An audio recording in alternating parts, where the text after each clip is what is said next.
2011, la revolución de la primavera árabe se propagó por Oriente Próximo. Desde Túnez a Egipto, Bahrein y Siria. Durante más de 50 años, un discreto erudito americano ha ayudado a los pueblos a derrocar a sus dictadores. Sus tácticas de resistencia no violenta se han utilizado en Serbia, Ucrania o Irán. Ser considerado una amenaza por un tirano es un motivo de orgullo. Significa que somos eficaces, que somos relevantes. Esta es una historia sobre el poder de la gente para cambiar el mundo y sobre el hombre que está detrás de todo ello. Las tácticas de Gene Sharp se están poniendo en práctica en las calles de Siria ahora mismo mientras hablamos. Me llamo Gene Sharp y este es mi trabajo.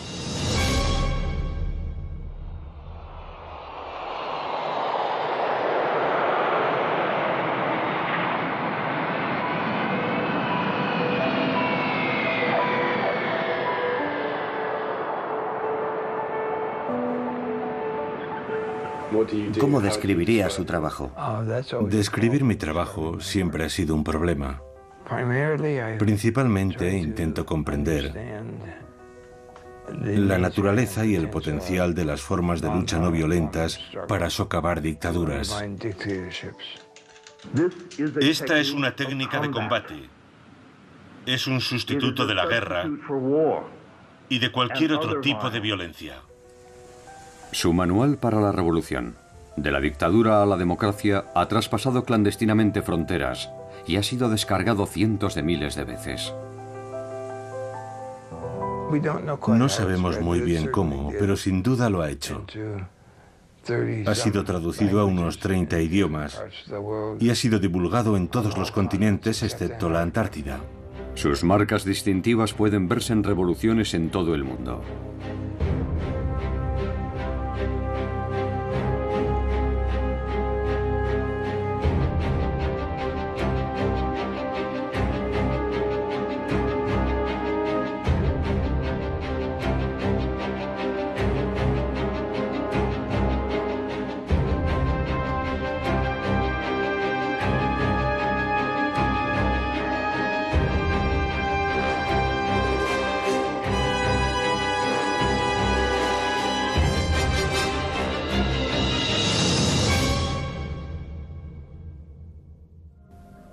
Los libros de Gene contienen 198 métodos de resistencia no violenta.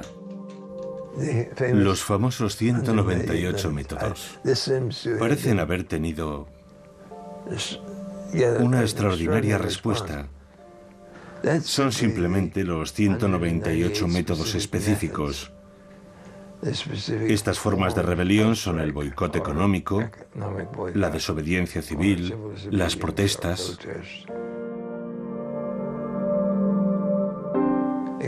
Son la contrapartida a los diferentes tipos de armas y bombas militares, a la lucha militar.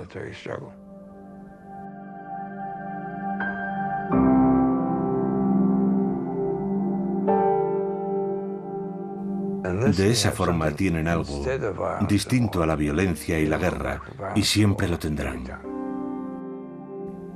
En 1983, Sharp fundó la institución Albert Einstein para difundir la lucha no violenta. Durante años son muchos los que han venido aquí, a Boston Este, en busca de ayuda. Yamila Rakib lleva más de 10 años trabajando para Gene. Había estudiado su trabajo a un nivel muy básico, así que la mayor parte de mi aprendizaje tuvo lugar cuando entré en la institución. Y me enganchó.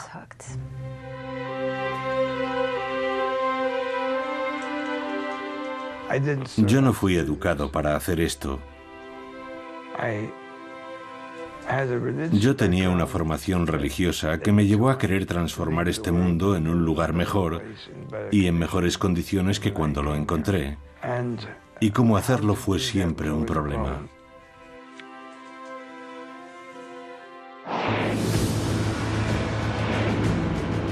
En 1953, Gene es enviado a prisión por rehusar su incorporación a la guerra de Corea. Me condenaron a 2 años, de los que cumplí 9 meses y 10 días. En aquellas circunstancias contabas los días igual que los meses, pero no creo que mi actitud sirviese para nada. Sirvió simplemente para mantener mi propia integridad moral, así que continué haciendo mi trabajo, que era lo realmente importante. Nunca conocí a Einstein, pero le escribí, no recuerdo cómo conseguí su dirección. Le dije, voy a hacer esto y voy a ir a la cárcel. Quería contarle que he escrito un libro sobre Gandhi, sobre 3 casos muy diferentes entre sí, acerca de la utilización de la lucha no violenta para la consecución de una mayor libertad, a través de medios no violentos. Y me contestó diciéndome que tenía muchas esperanzas, aunque también muchas dudas, y que le habría gustado tomar la misma decisión que había tomado yo, y que estaba muy interesado en leer el manuscrito que le había enviado. Y lo hizo, y escribió una introducción muy amable para el libro. Mientras estudiaba en Oxford, Jean tuvo su momento eureka, un nuevo análisis sobre el poder de la gente para derrocar a un tirano. Si puedes identificar las fuentes del poder de un gobierno, como la legitimidad, el apoyo popular, el apoyo institucional, entonces sabrás de qué depende la existencia de esa dictadura.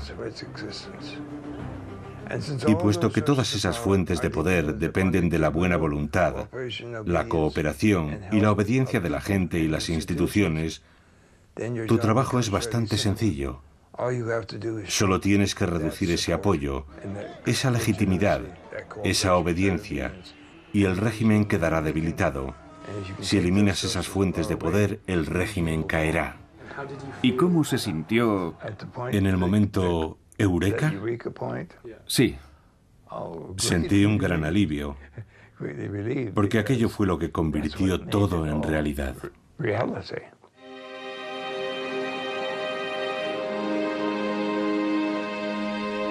Mientras enseñaba sus teorías en Harvard, Jean conoció al coronel Bob Helby, héroe de la guerra de Vietnam. Conocí a Gene Sharp en la Universidad de Harvard. Yo estudié allí durante un año como investigador del ejército. Un día vi en el tablón de anuncios un aviso de un programa sobre sanciones no violentas a las 2 de aquella misma tarde. No tenía nada que hacer, así que fui a ver quiénes eran aquellos amantes de la paz y a confirmar mi noción preconcebida de que probablemente llevarían anillos en la nariz y en las orejas y de que su aspecto sería sucio. Así que fui a verlos y sorprendentemente su imagen no era esa. Su aspecto era totalmente normal. Y unos minutos después de habernos sentado, un caballero de baja estatura y voz amable tomó la palabra y dijo: me llamo Gene Sharp y nos hemos reunido aquí hoy para discutir sobre cómo tomar el poder político y negárselo a otros. Yo digo que la lucha no violenta es lucha armada. Y tenemos que arrebatar ese término a los defensores de la violencia, que intentan justificar con palabras bonitas ese tipo de lucha. Nosotros combatimos con armas psicológicas, armas sociales, armas económicas y armas políticas. Un tipo de lucha más poderosa contra la opresión, la injusticia y la tiranía que la violencia. Aquello llamó mi atención.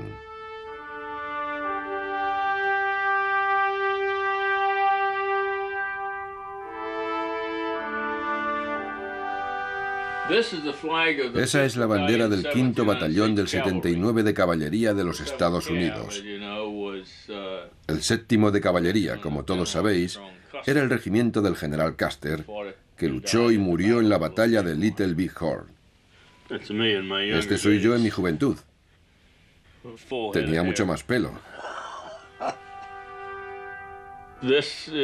Y este es el diploma de la Cruz por Servicio Distinguido que obtuve en Vietnam.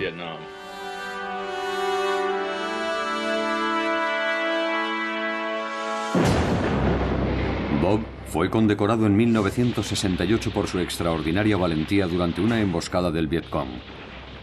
Pero su experiencia cambiaría su punto de vista sobre la forma de resolver los conflictos. Vietnam influyó en mi punto de vista sobre la importancia de la lucha no violenta y particularmente sobre la importancia de mostrar las ideas de Gene Sharp al resto del mundo. Vietnam me convenció de que tiene que existir una alternativa distinta que no consista en matar a la gente. Como funcionario de defensa en Birmania, Bob había visto cómo la dictadura militar perseguía a la minoría Karen. Tras dejar el ejército, volvió para enseñar a los Karen las lecciones de Gene sobre la resistencia no violenta. Estaba hablando con uno de los comandos Karen y de repente me dijo: ¿dónde demonios estaba esta información? Llevamos combatiendo y matando gente durante 20 años. ¿Cómo es que no sabíamos esto? Otros birmanos se acercaron y me preguntaron si podríamos escribir algo que les orientara sobre cómo pasar de una dictadura a una democracia. Ese fue el origen, lo que dio lugar a la escritura del libro, Los birmanos. Yo no podía escribir sobre Birmania porque no conocía bien ese país. Y nunca se debe escribir sobre algo que no se conoce. Así que tuve que escribir de forma genérica. Si había un movimiento que quería acabar con una dictadura, ¿cómo podían hacerlo?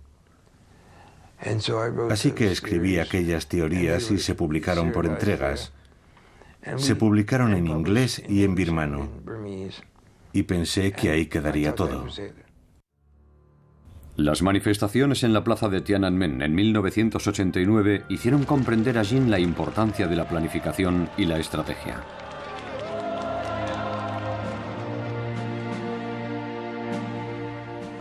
Fui a Pekín cuando las protestas de la plaza de Tiananmen ya estaban en marcha. Aquel acontecimiento no tuvo lugar solo en Pekín. Protestas similares estaban teniendo lugar en otras 350 ciudades de China. Pero no se planificaron, no se tomaron decisiones estratégicas, como cuánto tiempo había que permanecer en la plaza y cuándo había que abandonarla. Los estudiantes no tenían un plan, estuvieron improvisando constantemente. Y más tarde supimos que muchos de aquellos ciudadanos chinos que estaban en la calle protestando fueron tiroteados y asesinados. La idea de que la improvisación te proporcionará un gran éxito es absurda. Es exactamente lo contrario. Si no sabes lo que estás haciendo, lo más probable es que te metas en graves problemas.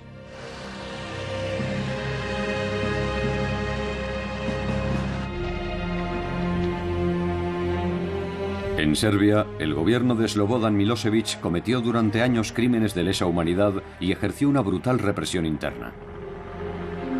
Aquello alimentó la creación de nuevos grupos democráticos que lucharon para eliminarlo. Fui a Budapest a petición del Instituto Nacional Republicano, que estaba prestando apoyo al movimiento de oposición serbio. Y una parte en particular de ese movimiento de oposición era Otpor, que en serbio significa resistencia. Como coronel retirado, tiene un enfoque muy militar. Su forma de hablar produjo una extraña impresión a aquel grupo de líderes estudiantiles. Hablamos durante un rato y dije: aquí falta algo. No hemos hablado sobre quién es el líder de esta organización. ¿Quién es el líder? Y uno de ellos me contestó: no tenemos líder. Y yo dije: un momento, chicos, yo no me he caído de un árbol mientras venía hacia aquí. Alguien tiene que estar dirigiendo una organización que ha movilizado a toda la sociedad serbia. Así que estuvimos alrededor de una hora tratando de engañarle acerca de algunas cuestiones.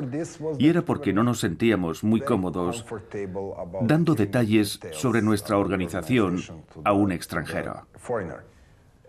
Y entonces me explicaron por qué no parecía haber un líder definido. Lo hacían para ocultárselo al gobierno. El gobierno no sabía quién estaba al mando. Más tarde supe que estaba hablando con el líder, Sergei Popovich.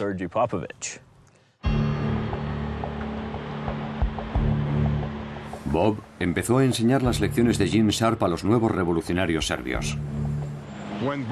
Cuando Bob Helby nos dio La política de la acción no violenta de Gene Sharp, me quedé maravillado y un poco avergonzado por no conocer un libro así, a pesar de que había una traducción al serbio de la dictadura a la democracia que tampoco había leído. Y ver escrito detalladamente en un libro cómo opera el poder, cómo funcionan sus pilares de apoyo y todas esas cosas que habíamos aprendido a base de golpes, fue realmente increíble.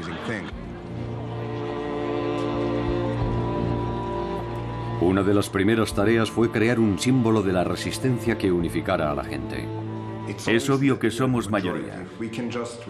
Si pudiéramos reconocer a todos aquellos que están contra Milosevic, por ejemplo, saludándonos con el puño, podríamos acabar con él en unos cuantos años.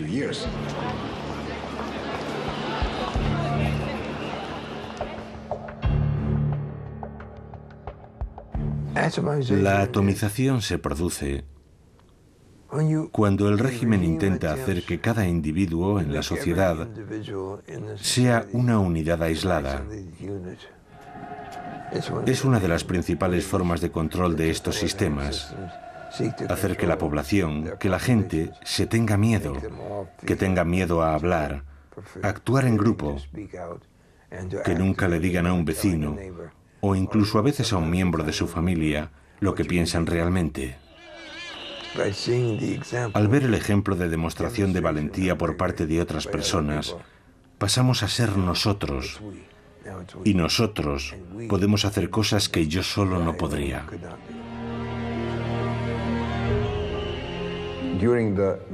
En el 96 y el 97 nos manifestábamos día tras día. La policía nos bloqueaba y cada día éramos menos, porque era muy aburrido seguir en la calle durante el duro invierno. Así que dijimos, ¿por qué no vamos a casa y hacemos ruido desde nuestros balcones?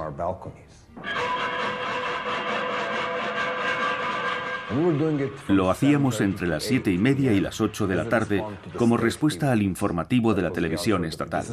Nosotros no vemos vuestra basura, actuamos a nuestra manera. De las ollas y las sartenes pasamos a colocar carteles en todos los edificios, con cosas como «¿Vais a procesar a los chavales por llevar camisetas de Otpor cuando no hay una sola ley que prohíba llevar lo que uno quiera escrito en una camiseta?»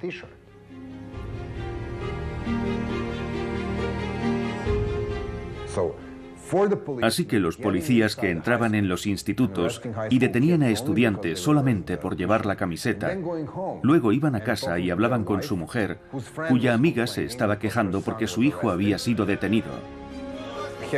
O tenían que hablar con su propio hijo, que venía de su colegio, en donde nadie quería estar con él o con ella, porque su padre estaba pegando a chavales de su barrio.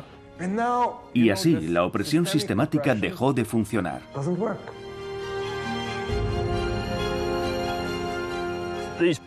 Estos pilares sostienen al gobierno, igual que mis dedos sostienen este libro. Y yo he desarrollado una estrategia para socavar estos pilares. La policía, las comunidades, las instituciones religiosas, los trabajadores, lo que sea, cada organización. Y a medida que se van debilitando y empiezan a derrumbarse, el gobierno se derrumbará cuando los pilares estén rotos. Lo ideal es que esos pilares no queden destruidos, sino que sean traspasados al movimiento democrático. Tienes que fagocitar esos pilares, y eso es lo que la resistencia serbia ha hecho. Decirle a la policía que todos somos víctimas del mismo sistema. No tiene sentido librar una guerra entre víctimas y víctimas, aunque unas lleven uniformes azules y las otras pantalones vaqueros. No debemos luchar entre nosotros. Y esa táctica funcionó en Georgia, en Ucrania y en muchos otros lugares del mundo. Eso es lo que hay que hacer, fagocitar esos pilares, no lanzar piedras a la policía.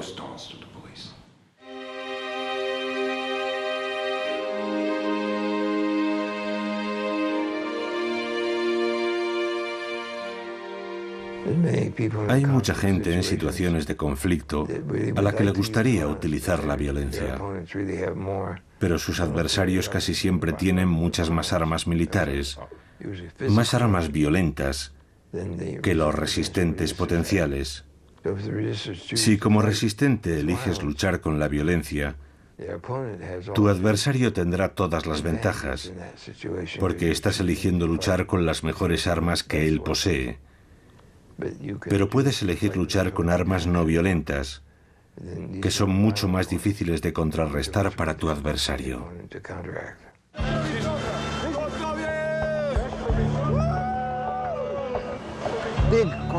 Las grandes concentraciones son muy difíciles de controlar. Puedes tener a 20.000 manifestantes pacíficos, pero si hay un idiota rompiendo ventanas, centrará la atención de todos los informativos, y eso puede socavar todo el movimiento.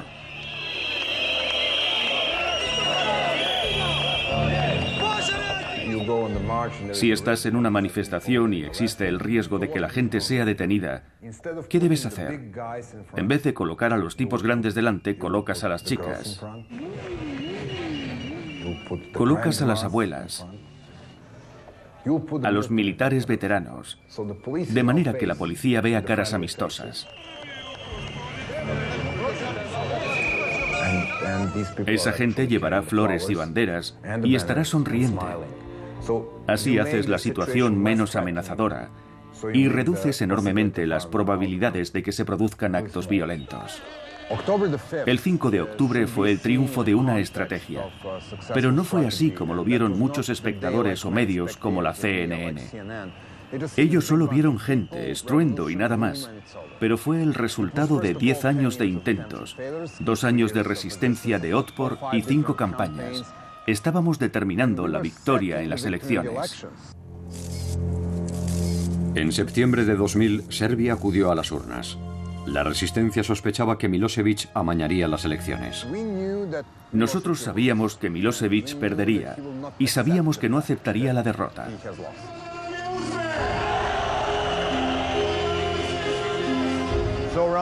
A eso de las 3 de la tarde había 300.000 personas gritando en la plaza y de una forma no violenta tomaron este edificio.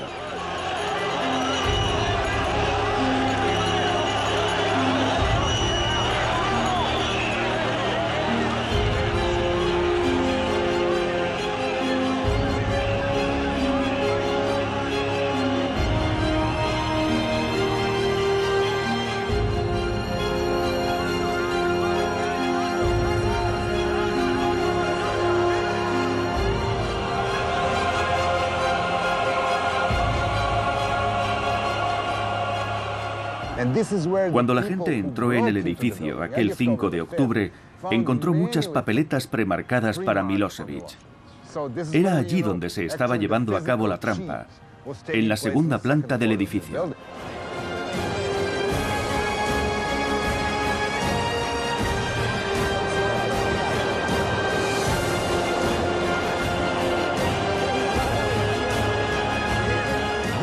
Aquello fue el símbolo de la verdadera caída de Milosevic, de por qué perdió el poder aquel día.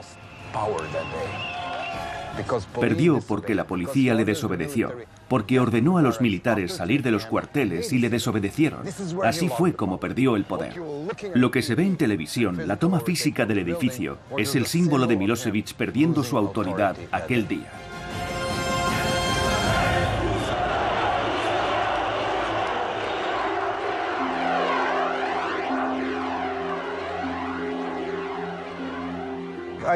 Lo que aprendimos de Bob, el pensamiento y la escritura de Gene Sharp, ha influido en nuestra forma de pensar y ha hecho nuestra lucha más eficaz en un momento muy importante, cuando estábamos preparándonos para la lucha decisiva. Creo que lo que Bob y Gene están haciendo es valiosísimo en todo el mundo. Y aunque las revoluciones no violentas no pueden ser exportadas o importadas, el saber cómo aplicar la lucha no violenta sí puede transmitirse.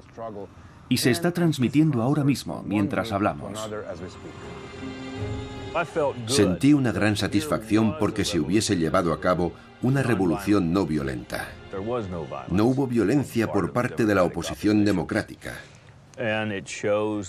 Y eso demuestra que todas esas teorías que Jean ha estado exponiendo año tras año son alternativas realistas al conflicto violento.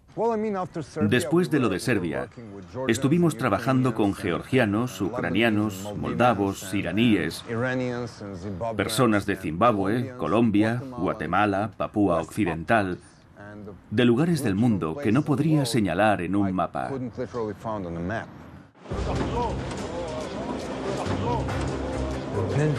De Serbia, las noticias llegaron a Georgia, que estaba bajo un régimen muy represor, y luego a Ucrania, que también tenía problemas, también llegaron hasta allí, y luego a una serie de países situados en la franja sur de la antigua Unión Soviética.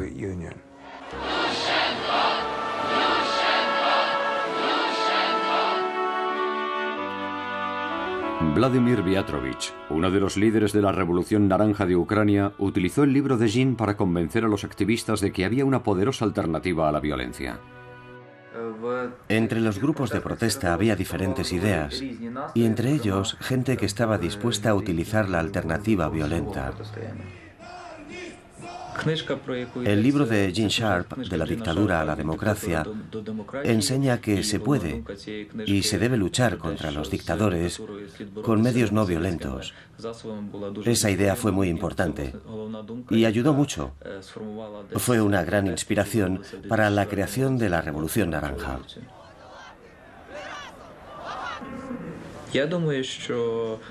El libro de Gene Sharp aquí era conocido solamente por unas 10.000 personas, pero sus ideas eran utilizadas por cientos de miles que no sabían que aquellas ideas eran de Sharp.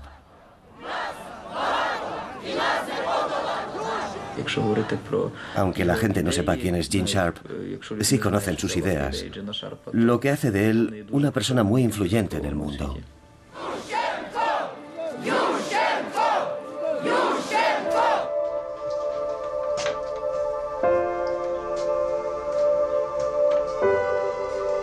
En el último piso de la casa de Jean está su refugio, su invernadero de orquídeas. Requieren bastante trabajo. Se han convertido en algo muy importante, porque son unas plantas a las que puedo tratar como necesitan ser tratadas. No hay que esperar milagros, pero si no tratas a una orquídea como se merece, o a cualquier otra cosa en la vida, no proliferará.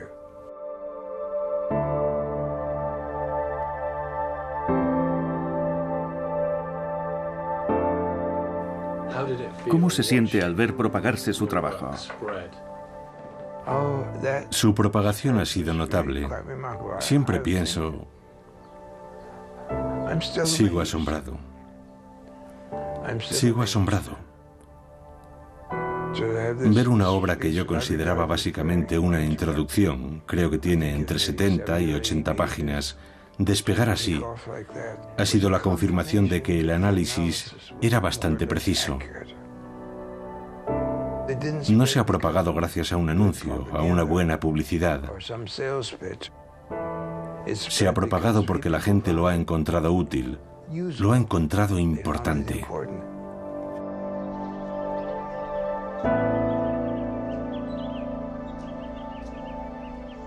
Los libros, la literatura, están ahí.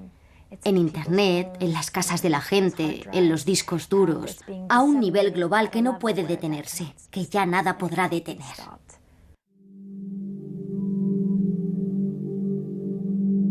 Hay gente que se esfuerza en desacreditarnos. En una ocasión, el presidente Chávez se refirió a nosotros como una pandilla de gringos y dijo que la institución Albert Einstein no entendía Venezuela. Y yo pensé, puede que no comprendamos del todo la situación de Venezuela, que es probablemente muy compleja, pero yo no soy un gringo. Gene Sharp, George Bush y sus ideólogos de este golpe suave mecha lenta, señores, este plan de ustedes aquí en Venezuela, olvídense. En 2008, el gobierno iraní emitió un vídeo propagandístico acusando a Jean de trabajar para la CIA. La Casa Blanca, Washington, D.C. Gene Sharp, el teórico de la desobediencia civil y de las revoluciones de terciopelo, que ha publicado tratados sobre esta materia, es uno de los agentes de la CIA, encargado de la infiltración estadounidense en otros países. Viendo nuestra oficina pueden comprobar lo bien subvencionados que estamos. En cierto sentido me impresionó que estuviésemos en su radar, que mostrasen a Gene sentado en la Casa Blanca, y pensé, ojalá los de la Casa Blanca se reunieran con nosotros y nos escuchasen, pero no lo hacen. Trabajamos en esta pequeña oficina sin ninguna conexión con ellos. Simplemente no ha sucedido. Nosotros no hacemos eso. No somos bajo ningún concepto una organización de la CIA, y es realmente irónico, porque vemos muy a menudo esas acusaciones en la prensa, y siempre nos preguntamos de dónde vienen. Tras las elecciones iraníes en 2009, la oposición declaró que el resultado había sido amañado. Miles de personas desfilan por la Gran Avenida, todas caminando en la misma dirección. Los manifestantes portan banderas verdes y la gente va mostrando la V con los dedos en señal de victoria. Yo dudaba de que la gente se manifestase después de las advertencias, pero estaba equivocado. Miles de manifestantes salieron a las calles de Teherán. La respuesta del gobierno fue brutal y una joven estudiante iraní, Neda Aga Soltan, fue alcanzada por un francotirador del gobierno.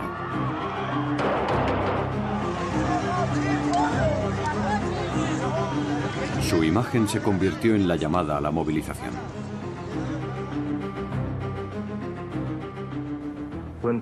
Cuando la gente es golpeada y masacrada, ello genera un proceso que yo llamo jiu-jitsu político, en el que la fuerza del adversario se utiliza para socavarlo, para hacer que caiga, aislándole de la gente que le prestaba apoyo y movilizando a otra gente que pasa a formar parte de la resistencia activa.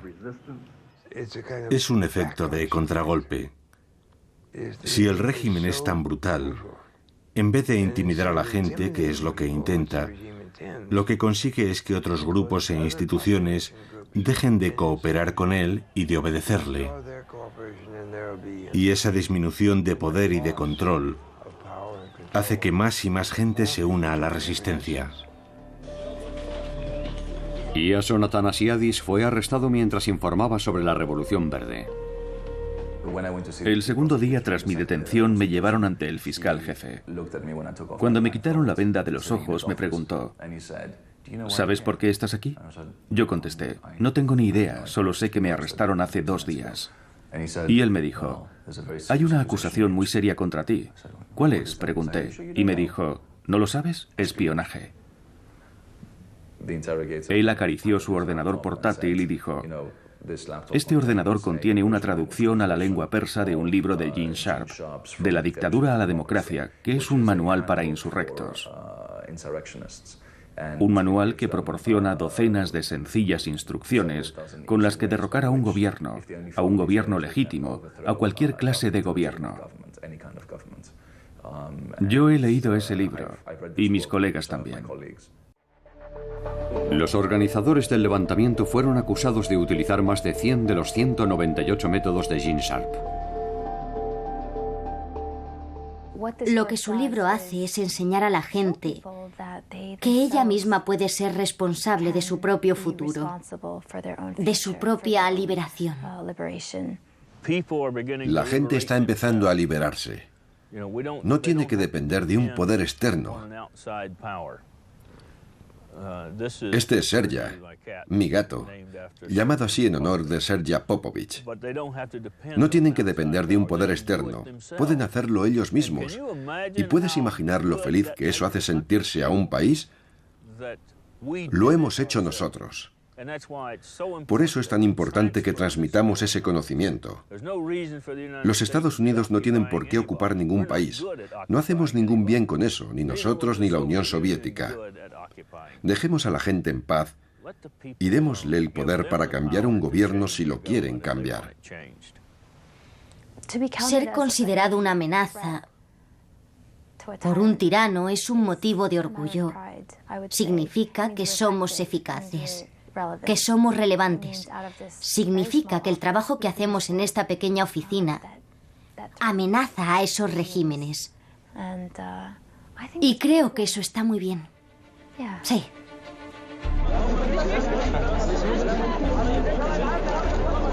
Este fue el principio de la revolución egipcia. El levantamiento fue espontáneo, pero los grupos democráticos egipcios llevaban años trabajando en la estrategia.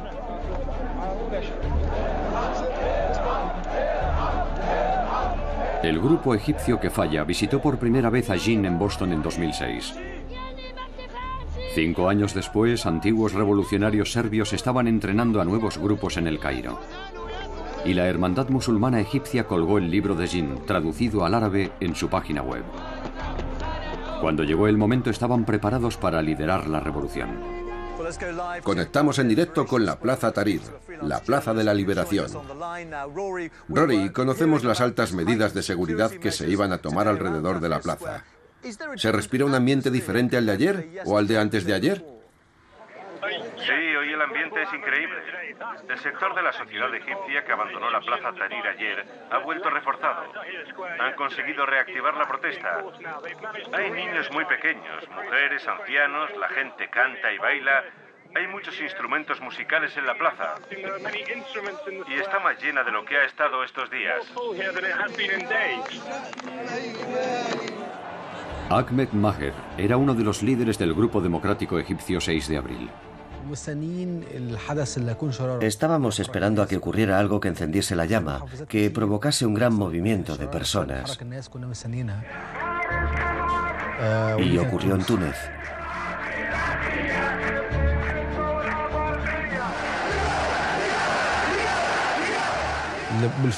Siempre ha habido rivalidad entre Egipto y Túnez en el fútbol. Así que nos preguntamos, ¿y si nosotros hubiéramos empezado todo esto antes que Túnez? ¿Por qué ha empezado Túnez la revolución antes que nosotros? Todo el mundo escribía en Internet. La respuesta es Túnez.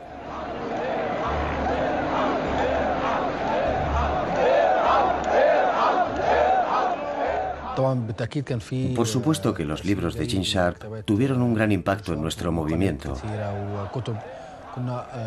Y también encontramos en Internet otros libros y películas que, al igual que Gene Sharp, hablaban de la poderosa lucha no violenta, de cómo desarrollar esa lucha no violenta y ponerla en práctica para conseguir nuestros fines. Así que hubo muchas fuentes de inspiración para esa idea. La protesta pacífica crecía y el presidente Hosni Mubarak intentó intimidar a los manifestantes con armamento bélico.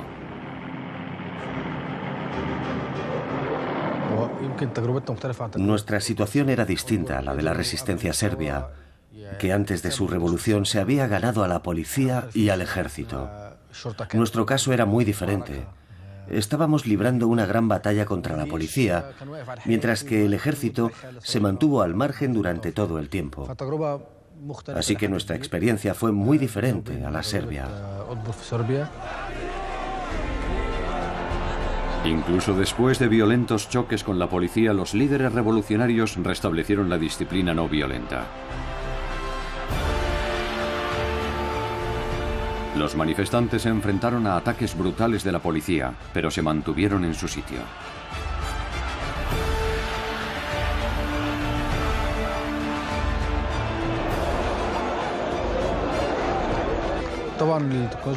La tecnología jugó un papel vital a la hora de comunicar y extender nuestro mensaje. Jugó un papel fundamental en nuestra estructura interna. Gracias a ella pudimos contactar con la gente que vive en las provincias, a muchos kilómetros de distancia. Pudimos mantener reuniones a través de un grupo secreto en una página de Facebook. Y también utilizamos Skype para estar en contacto continuo y planear nuestra estrategia. Todos estos avances tecnológicos ayudaron mucho a la divulgación de nuestras ideas.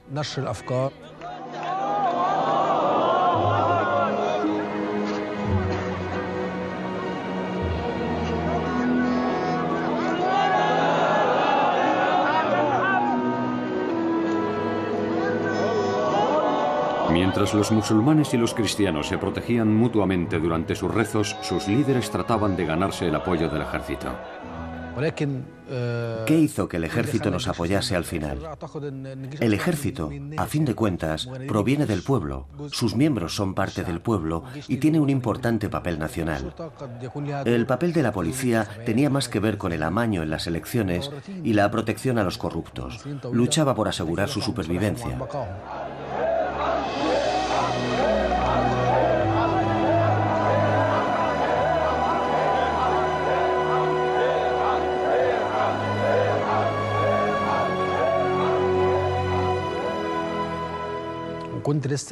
Mientras regresaba a la Plaza Tahrir, pasé por delante de una cafetería que tenía la televisión encendida con el volumen muy alto y estaban transmitiendo el discurso en directo.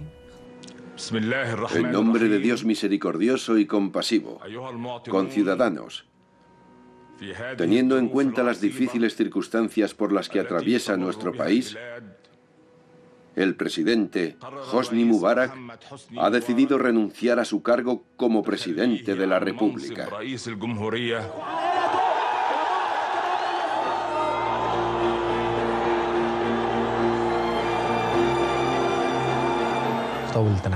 Me volví loco de alegría cuando escuché el discurso. Me senté y me puse a llorar. Por fin, el sueño que hemos tenido durante años, por el que tanto hemos luchado, se ha hecho realidad. Me fui corriendo a la plaza, gritando.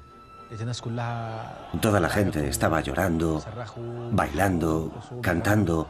Fue un momento histórico. Yo no me lo creía. Pensaba, ¿es esto posible?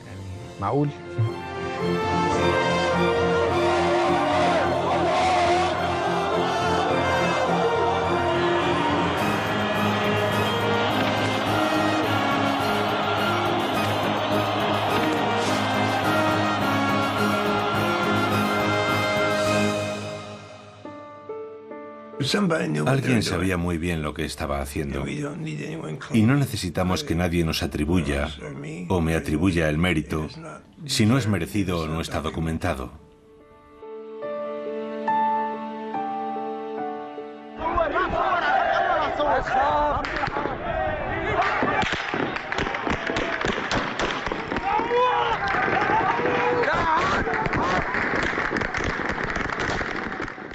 Masacre en Yuma, 15 asesinados hasta ahora.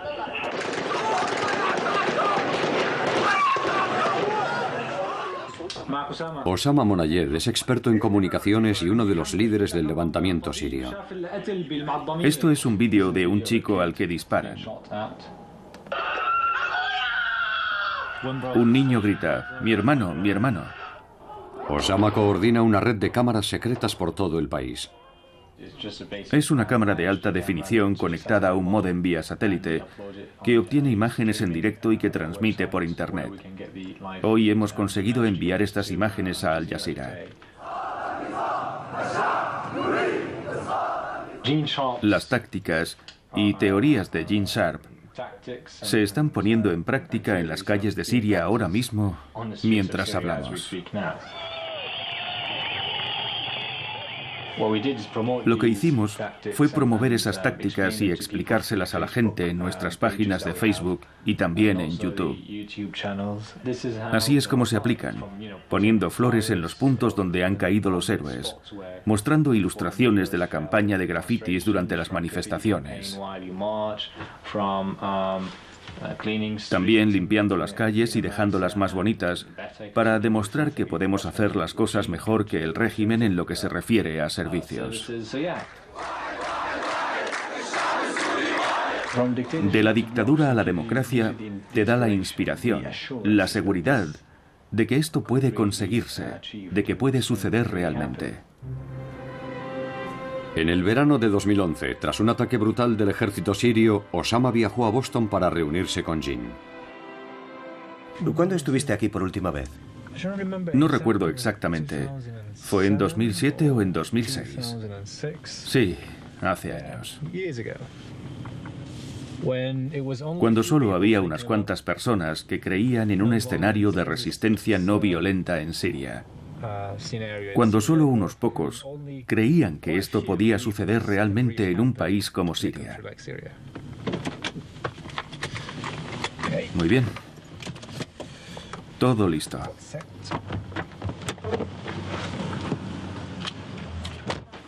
Jin. Hola. Hola, qué alegría verte otra vez. Qué alegría. Me alegro de verte. Yo también. ¿Cómo estás? Vamos tirando. Es fantástico que hayas encontrado un hueco para venir a saludarme. El placer es mío. Y te puedo asegurar que hay muchas cosas de las que hablar. Este es un nuevo territorio para nosotros. Sí, sí. Nunca hemos estado allí en persona y los casos que hemos estudiado no coinciden exactamente. Es un hombre tan humilde y tan sensato. Y hablando con él te das cuenta de lo increíble que resulta que todos estos extraordinarios escritos provengan de esa pequeña oficina en el viejo Boston. Es realmente interesante. Tal vez hay una cosa que se ha aprendido, entre comillas, de Túnez y Egipto, y que yo considero un error, un grave error, y es que el gobernante existente tenga que dimitir. No tiene que dimitir. Si le quitas todos los apoyos que lo sostienen, caerá, independientemente de lo que él quiera hacer. Esa es la diferencia entre la coerción no violenta, cuando tiene que dimitir porque se le obliga a hacerlo, y la desintegración, cuando el régimen sencillamente se desmorona. Ya no queda nadie con poder suficiente para dimitir. Si Einstein fue el genio de la física, Gene Sharp es el genio de las libertades, de cómo conseguir las libertades.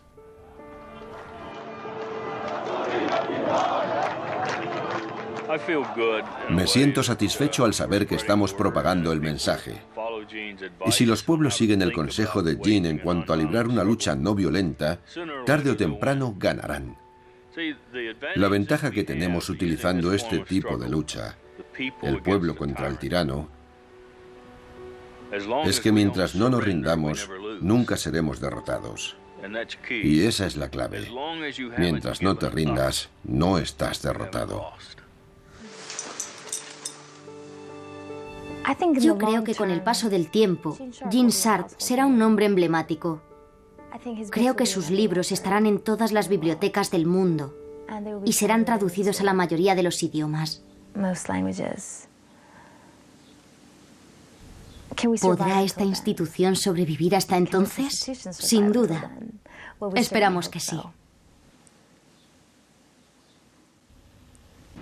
La acción no violenta políticamente significativa ha tenido lugar en al menos los siguientes países: Guatemala, Australia, Tailandia, Birmania, China, Japón, Georgia, Irán, Kurdistán, Rusia, Serbia, Ucrania, Venezuela, Vietnam, Zimbabue y seguramente haya alguno más.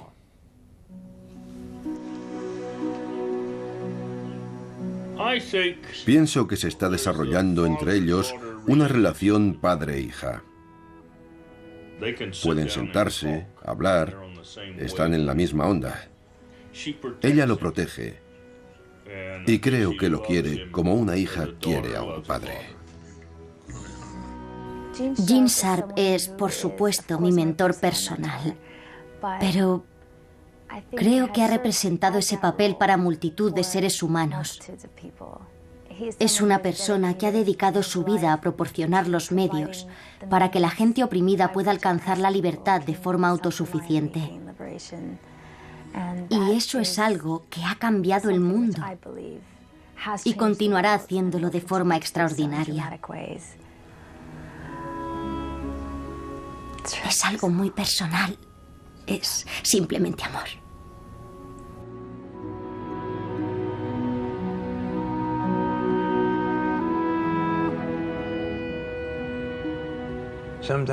A veces la gente me pregunta qué es lo que quiero realmente.